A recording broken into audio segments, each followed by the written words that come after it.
통계에서 두 번째 내용 삼포도를 배워보도록 할게요.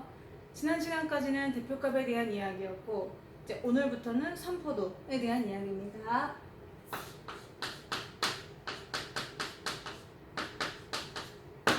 삼포도라고 하면은 이게 흩어질 산자예요. 흩어질 산. 그리고 얘는 분포포. 얘는 정도를 나타내는 도입니다. 그래서 흩어진 정도를 나타내는 값이에요. 자, 얼마큼 흩어져 있느냐, 평균에 몰려 있느냐, 아니면 평균에 많이 떨어져 있느냐를 나타내는, 흩어져 있는 정도를 나타내는 수입니다. 수 이렇게 되겠죠. 짠. 그럼 삼포도에는 두 가지가 있어요. 삼포도에는 뭐가 있냐라고 하면은 제 첫 번째로 분산이 있고, 그리고 분산의 새끼 표준 편차가 있습니다. 그런데 표준 편차는 구하기 쉬워요. 그냥 분산에다가 모자만 씌워줍니다. 양의 제곱근. 그러니까 우리는 어떻게 뭐만 알면 되겠어? 얘 구하는 것만 알면 되는 거지. 만약 분산만 구할 줄 안다면은 거기다 루트만 씌우면 되거든요. 표준 편차는 너무 쉬우니까. 두 가지가 있는데 그 중에서 하나는 거저먹기입니다. 그 중에서 우리가 분산만 한번 구해보도록 할게요. 분산은 어떻게 구할까? 예를 먼저 들어서 생각해 볼게요. 선생님 만약에 두 명의 학생을 두 팀을 가르치는데 그 팀의 점수가 말이야, 하나는 50점, 60점, 70점이고요. 두 번째 팀은 못하고, 겁나 못하고, 중간이고, 겁나 잘하고, 이렇게 돼서 생각해보세요. 그러면 이 팀의 평균을 알 수 있죠? 네, 가운데 값이겠죠? 그래서 이 팀의 평균은 60이다 라고 말할 수 있어요. 근데 얘 못하고 얘 잘하니까. 자, 여기도 대칭 구조를 이루고 있다 보니까 평균이 되겠네요. 이 팀의 평균은 얼마냐? 그러면은 얘도 60이에요. 자, 그러면 이 두 팀이 정말 같은 특징을 갖고 있을까요? 지금 대표값은 같습니다. 얘네도 60점, 얘네도 60점. 그러면 대표값이 똑같으니까 이 팀과 이 팀은 똑같다 이렇게 말할 수 없는 이유가 뭐냐면, 대표값 평균은 똑같을지 모르지만 이 분포되어 있는 정도가 너무 차이가 납니다. 이 반은 다 비슷해요. 비스무레. 근데 이 반은 못하는 놈 겁나 못해. 얘는 겁나 잘해. 그러니까 이 팀은 조금 뭔가 점수가 많이 흩어져 있죠. 얘는 그래도 몰려 있습니다. 평균에 몰려 있어요. 얘를 만약에 수직선에 살짝 그려보게 되면은 여기 60이 있고 여기 50, 여기 70 이런 오밀조밀 몰려있네요. 그런데요, 얘네는요, 얘네를 60이라고 잡아주면은요 50, 40, 30에 하나 있고 70, 80, 90에 하나 있습니다. 너무 흩어져 있다. 보세요. 얘는 요렇게 몰려 살아요. 그런데 얘네는 여기랑 너무 흩어져 있어. 후후 이렇게 흩어져 있는 걸 알 수 있는 거죠. 그래서 이렇게 평균은 똑같을지 모르겠어요. 평균은 똑같이 60이다가 될지는 모르겠지만, 이게 좀 흩어져 있는 정도를, 이런 거를 어떻게 수로 그대로 멋지게 테두리를 한번 해볼까? 멋지게 이 수로 남길 수 없을까를 고민하게 되는 거예요. 그러면은 중심으로부터, 평균으로부터 얼만큼 떨어졌는지를 그대로 동결을 해가지고 숫자로 남기고 싶은 거잖아요. 그러면 걔는 바로 편차가 되는 겁니다. 그래서 편차를 이용해서 우리 분산을 구할 건데요. 자, 예전에 배웠던 기억이 나네요. 분산을 구하는 첫 번째 방법은 편차를 구하자. 그런데 기억나니? 편차는 어떻게 구했더라? 편차는 지 점수에서 평균을 빼는 거예요. 내가 얼마나 모자란가, 얼마나 남는가를 보기 위해서죠. 따라서 별량이라고 합니다. 주어진 자료의 그 각각의 값을 별량이라고 하는 거야. 점수나 무게나 키나 이런 거. 자, 별량에서 평균을 빼세요. 그게 편차입니다. 편차. 그럼 이제 편차를 구해보도록 하자. 좋아. 이 두 개를 비교할 거야. 오늘은 끝났어. 50, 60, 70이 있었어요. 1번 팀입니다. 이제 두 번째 팀은 팀 수업을 하는데, 얘네는 못하고 어느 정도 하고 겁나 잘한다 라고 했을 때, 아까 평균은 60이라고 했잖아요. 그럼 이때 편차를 구해보자. 나는 얼마가 모자란 녀석이냐? 얘 얼마가 모질라? 그렇지. 마이너스 10이고요. 얘는 빵이고요. 얘는 얘에서 얘를 빼야 되죠? 평균 60이니까 얘에서 얘를 빼면 10점이 남아도 그 녀석이구나. 정말 합은 0입니다.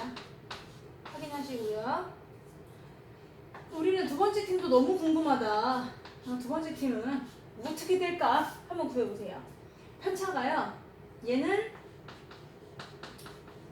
평균 60이니까 몇 점이 모자란 거지? 30점이 모자라고요. 얘는 자기 자신이고요. 90은 30점이 남아 도는 녀석이에요. 마찬가지 합은 얼마다? 0이다? 그런 거죠. 그러면은 글쎄 합이 똑같잖니? 편차의 합이 0이잖아요. 편차의 합은 0이에요. 그래서 편차의 합이 0이 나왔어. 편차의 합이. 네, 체크를 해줘야 되겠네요. 내가 구한 편차가 정말 합이 0이 나오는지 확인해 주셔도 좋을 것 같아요. 편차의 합이 0인지 이렇게 확인해 주셨어요. 그럼 편차의 합이 0이라는 말은 무슨 말이냐면 편차의 평균도 0이라는 얘기입니다. 왜냐면 편차의 평균을 구할 때는 편차를 다 더한 다음에 나누기 개수를 하잖아요. 근데 편차를 다 더한 게 0이잖아요. 그러니까 그거를 개수로 나눠도 0이 되겠죠. 편차의 합이 0이라는 말은 무슨 말이다? 편차의 평균이 0이다. 이런 말과 똑같은 거예요. 편차의 평균이 0이다. 이 말과 똑같습니다. 그러니까 편차의 평균이 0이니까 편차의 평균은 의미가 없어요. 둘 다 0이에요. 비교할 수가 없습니다. 그럼 어떡하냐? 이놈의 편차를 가만히 바라봐봐. 얘는 그래도 조금 절대값이 작잖아요. 얘는 절대값이 엄청 큽니다. 그래서 작은 놈은 작게, 큰 놈은 크게 남기고 싶어. 그러려면 뭐 한다? 제곱으로 얼려버리셔야 됩니다. 그래서 이 편차를 그냥 구하지 말고 편차의 제곱을 구하시는 거예요. 얘를 제곱해. 그랬더니 100, 빵, 100. 합하니까 200입니다. 이 200을 하나, 둘, 세 개의 쪽수로 나눠주시는 거예요. 3명에게 배당하는 겁니다. 왜냐면 얘가 너무 많잖아요? 만약에 이게 3개가 아니라 뭐 10개다 그러면은 얘는 무조건 큽니다. 그러니까 우리 쪽수에 지금 비해서 더 커질 수 있기 때문에 지금 자료가 3개다 그러면은 이 편차를 다 더한 거를 3으로 나눠주시는 거예요.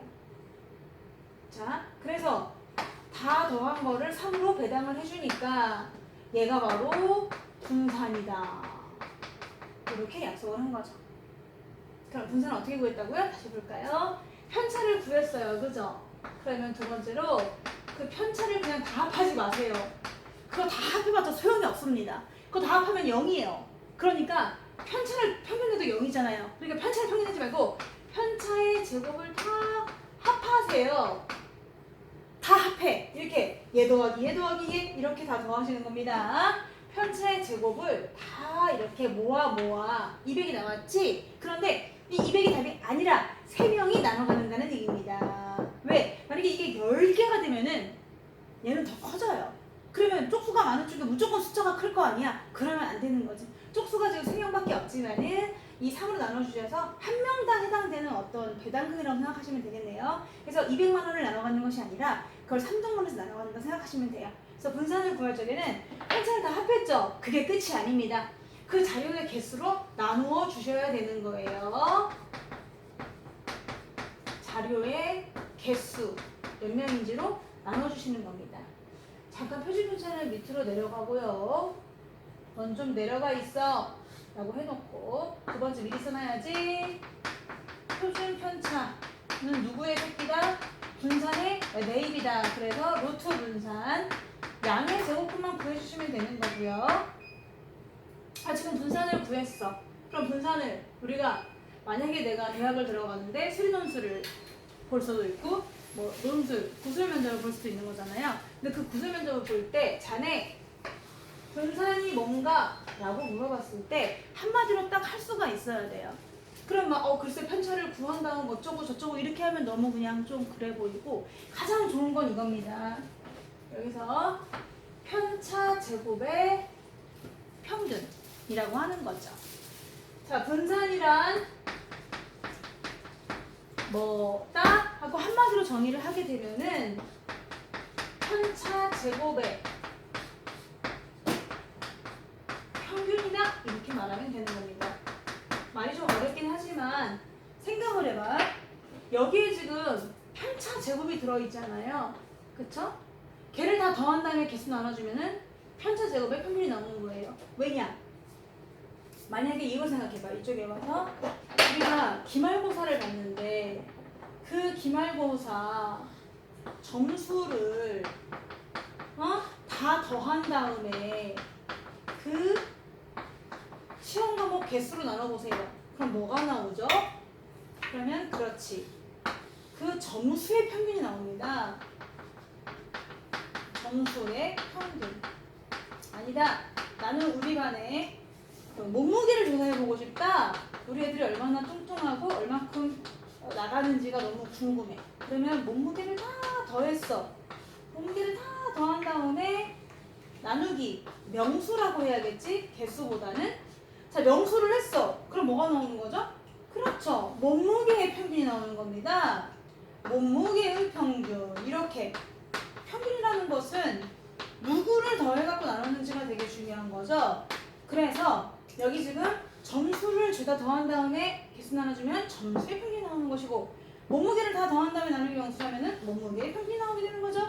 그러니까 우리가 지금 뭐 했지? 편차 제곱을 다 더한 다음에 나누기 개수 했잖아요. 그러니까 우리는 여기서 뭐다? 바로 분산이라는 것은 하고 면접 선생님께서 여쭤봤을 때 뭐라고 얘기했냐면 분산은요 편차의 평균이 아니고 편차 제곱의 평균입니다 라고 얘기를 딱 하면 선생님께서 바로 자네는 합격 이렇게 얘기할 수 있는 거죠. 자, 분산이라는 것은 뭐다? 꼭 기억하세요. 편차 제곱의 평균이다. 이렇게 한 번에 말할 줄 알아야 돼요. 사람이 뭔가를 알면 말할 수 있어야 돼요. 쉽게 말한다 그러면 아주 잘 알고 있다는 거죠. 근데 말을 못한다 그러면 모른다는 거거든. 그러니까 여러분이 반드시 분산이란 뭐다? 편차 제곱의 평균이다 라고 얘기하셔야 됩니다. 근데 그 분산을 구하는 과정은 이렇게 되는데 우리가 요거 아직 한 번 더 안 해봤잖아요. 그러니까 연습 삼아 한 번 더 해보도록 하겠습니다. 이 팀은 실력이 비슷해. 근데 얘네들은 못하는 애 겁나 못하고 잘하는 애 겁나 잘하잖아요. 그쵸? 여기서도 분산 한번 구해보는데 편차는 다 합하면 빵이야. 우리 편차를 뭐 하자? 그렇지. 제곱하자. 왜냐면은 그래야 큰 놈은 커집니다. 큰 놈이 커져요. 싹 다 더해. 싹 다 더하잖아? 그러면 1800이 나옵니다. 그럼 이게 분산이냐? 이게 분산일까? 아니야. 3명이 나눠 가져야 되는 거지? 그래서 아하 여기의 분산은 1800만 원을 3으로 나누자 라고 해서 그 배당금 바로 3분의 1800이 나오게 되는 거예요. 여러분 누가 더 크죠? 3분의 200이 큰가요? 3분의 1800이 큰가요? 당연히 얘가 크잖아요. 그쵸? 얘가 더 크다는 말은 무슨 말이냐면은 이 중심으로부터 겁나 많이 흩어져 있다 이런 얘기니까 얘는 산포도가 크다. 흩어져 있는 분포의 정도가 크다 이렇게 얘기를 하는 거고, 얘는 흩어질 산 분포 정도도자가 작다 이렇게 얘기를 하는 것이에요. 그럼 생각해봐. 작은 게 좋은 거야? 큰 게 좋은 거야? 당연히 작은 게 좋습니다. 좋다라고 하면 좀 그렇지만 고르다. 산포도가 작으면 그 분포가 고르다. 산포도가 크지? 그러면 고르지 않다. 이렇게 보셔야 되는데 이 고르다라고 하는 것 자체를 골고루 있다로 해석하면 안 돼요. 골고루 있다는 게 아니라 내가 감자를 샀는데 이 감자의 무게가 50g, 60g, 70g 거의 모양이 비스무리하다 이런 얘기고, 얘는 고르지 않다는 건 뭐냐면 감자를 샀는데 감자 하나는 좀 괜찮아, 하나 겁내 작아, 하나 겁내 크게 되는 거야. 그러니까 고르지 않다는 거죠. 그렇죠? 골고루 있다라는 거랑 다른 겁니다. 지금 골고루가 아니라 그냥 거의 비슷하냐, 비스무리하면은 고른 거고, 산포도가 작고 하나 너무 작고 하나 너무 크다 뭐 이런 식으로 돼버리면은 고르지 않다 라고 하면서 산포도가 크다 라고 얘기해 주시는 거예요. 네, 그래서 지금 분산을 구하는 걸 배웠는데 분산은 먼저 정확하게 편차를 구하셔야 돼요. 편차 뭐야? 내가 얼마나 부족하고 얼마나 남느냐 이런 거죠. 그래서 얼마나 남고 모자란 걸 표시해 주신 다음 그걸 제곱합니다. 제곱해야 돼요. 편차의 제곱을 다 더한 다음에 나누기 개수 해주시는 거예요. 이게 분산 구하는 방법인데, 분산이란 뭐다? 자네 분산이 뭔가? 라고 했을 때 뭐라고요? 편차 제곱의 평균입니다 라고 말할 수 있어야 되고요. 분산은 작을수록 분포가 어떻다? 고르다. 그 분산이 클수록 고르지 않다, 많이 흩어져 있다 이렇게 얘기를 할 수 있는 거예요. 자, 그러면 드디어 이제 우리가 거저먹기 하는 표준 편차로 가겠습니다. 루트만 씌우면 돼요. 자, 만약에 이 세 개의 자료를 주고 이 세 자료의 표준 편차를 구하세요. 그러면 뭐다? 여기다 루트만 씌우면 됩니다. 여기다 루트만 씌워서 줄여서 이거 표편이라고 써야겠다. 줄임말로. 표편은 무엇입니까? 라고 물어봤을 때 루트 씌웁니다. 3분의 200한테 얘도요. 이 30, 60, 90 맞는 자료를 주고 이 세 개의 표편은 무엇입니까? 라고 물어보면 바로 아까 그 녀석에게 다 기억해. 얘한테 루트를 씌우면 되는 거죠? 나중에 그냥 우리가 주로 많이 사용하는 그런 글자로는 표준 편차를 S라고 하고요. 그 다음에 얘를 S제곱이라고 합니다. 실제로 그렇겠죠? 얘 뭐 제곱하면 되는 거니까요. 그래서 표현은 저렇게 많이 하는데 그냥 말로 하면 이렇게 해줄 수가 있는 거죠. 또 표준 편차를 비교해도 얘보다는 얘가 또 훨씬 더 크지 않겠음? 그러니까 표준 편차끼리도 비교해도 괜찮은 거죠. 표준 편차끼리 컸을 때 더 큰 녀석이 고르지 않다. 많이 흩어져 있다. 얘가 많이 흩어져 있다. 라고 얘기할 수 있습니다.